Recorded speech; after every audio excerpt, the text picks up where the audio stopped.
Ito, pang finishing touches pa kailangan nito, no? Starting pa lang yan. Nag-start pa lang. Ano yung foundation? Ito, based na sa photography. Sa photo. Photo gaya nito. Ayan. Ito pa lang yun. Ito, Ito yung sketch niya. ayan, yan. Ito, later on, pag i-process na yan, ayan. Naka-sketch pa lang, no?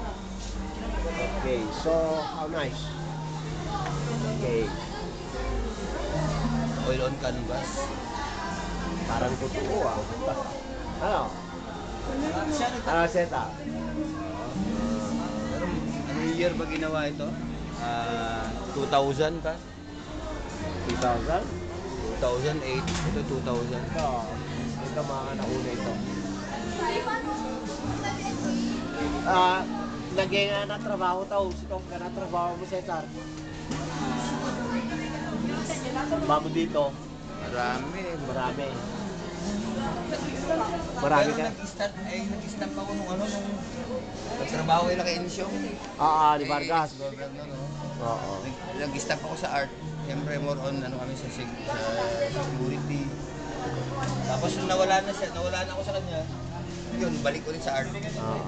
So ito yung kung sa tattooing dito ginagawa. Sa loob. I see. Kaya lang Tignan nga natin yung sa loob ng shop ni Cesar. Ito ang tattooing shop. Oh, nakapasok tayo rito sa studio mo, ah.